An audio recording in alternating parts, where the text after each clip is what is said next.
রাতের বেলা শোয়ার আগে পড়বেন 33 বার সুবহানাল্লাহ, 33 বার আলহামদুলিল্লাহ এবং 34 বার আল্লাহু আকবার। আল্লাহর পক্ষ থেকে আপনার শরীরে শক্তি আসবে। এটা যারা নিয়মিত আমল করে আল্লাহর পক্ষ থেকে তাদের শরীরে শক্তি আসে। হ্যাঁ, কারণ এইটা রাসূল সাল্লাল্লাহু আলাইহি ওয়াসাল্লাম কাকে শিখিয়ে দিয়েছেন? তার মেয়ে ফাতিমা রাদিয়াল্লাহু আনহাকে। ফাতিমা রাদিয়াল্লাহু আনহা এবং আলী রাদিয়াল্লাহু আনহু তারা দুজন গিয়েছেন আল্লাহ রাসূলের দরবারে, গিয়ে বলেছেন আমাদেরকে একজন দাসী বা দাস দিন, বাসার অনেক কাজ আমরা করতে পারি না, লাগে না কাজের মানুষ। নবী সাল্লাল্লাহু আলাইহি ওয়াসাল্লাম বলছেন যে আমি কি তোমাদেরকে এমন কিছু শিখিয়ে দিব যেটা তোমাদের এই দাস দাসের অভাব পূরণ করে দিবে, প্রয়োজন হবে না? তো অবশ্যই শিখিয়ে দিন। তখন নবীজি শিখালেন সাল্লাল্লাহু আলাইহি ওয়াসাল্লাম যে ঘুমানোর আগে 33 বার সুবহানাল্লাহ পড়বে, 33 বার আলহামদুলিল্লাহ এবং 34 বার আল্লাহু আকবার। তোমাদের দাস দাসীর প্রয়োজন হবে না ইনশাআল্লাহ। তো ব্যাখ্যায় অনেক ওলামায়ে কেরাম বলেছেন যে এটা নিয়মিত আমল করতে থাকলে রোগ ব্যাধি কম হয়, শরীরে শক্তি আসে, এনার্জি বাড়ে, আপনি নিজের কাজ নিজেই করতে পারবেন ইনশাআল্লাহ আযজা ওয়া জাল্লা। আসুন সামনে যাই। এরকম ঘুমানোর আরো বেশ কিছু আমল আছে, আমি অল্প কয়েকটা বললাম, এগুলোই করা শুরু করেন, আল্লাহ তৌফিক দান করুন। আর যদি পারেন ওযু করে ঘুমাতে পারলে আরো বেশি ভালো হয়।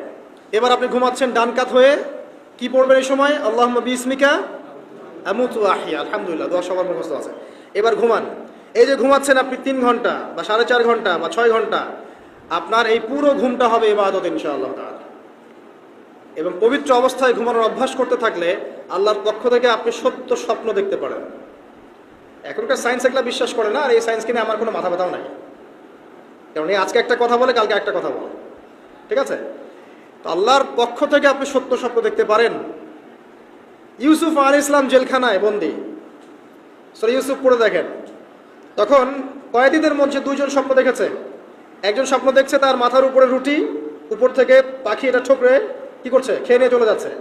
আরেকজন স্বপ্ন দেখেছে যে সে শরাব পান করাচ্ছে একজনকে, আছে না সূরা ইউসুফে?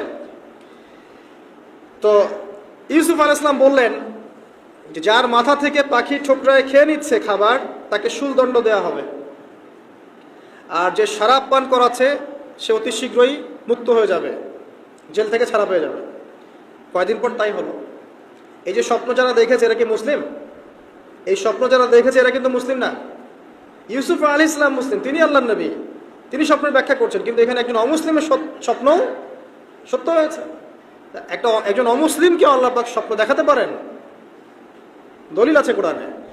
সত্য স্বপ্ন বলে একটা বিষয় আছে, যেটার জন্য অবশ্যই আল্লাহর পক্ষ থেকে নূর দরকার, স্বচ্ছ একটা মন দরকার, কলবুল সালিম দরকার, বেশি বেশি আমল দরকার, হ্যাঁ, আধ্যাত্মিকত্ব দরকার, আল্লাহর মারিফত দরকার, তারপরে ইনশাআল্লাহ সত্য স্বপ্নের প্রশ্ন আসবে।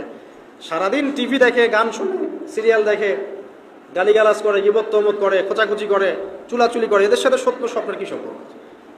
এদেরকে তো শয়তান স্বপ্ন দেখাবে। কথা বুঝতে পারছেন না? ফজরের নামাজের পরে নবী সাল্লাল্লাহু আলাইহি ওয়াসাল্লাম বসে থাকতেন, সাহাবীরা তাকে বলতেন কে কোন স্বপ্ন দেখেছে, তিনি বলতেন, এবং তিনি স্বপ্নের ব্যাখ্যা ইন্টারপ্রিটেশন করতেন যে এটা এমন, এটা এমন। এমনকি এই যে আপনার উহুদের যুদ্ধের আগের রাতে অনেক সাহাবী স্বপ্ন দেখেছেন, এবং পরের দিন দেখবেন উহুদের দিনে অনেক সাহাবী শহীদ হয়েছেন। তো যাই হোক, ওইদিকে আমি যাচ্ছি না।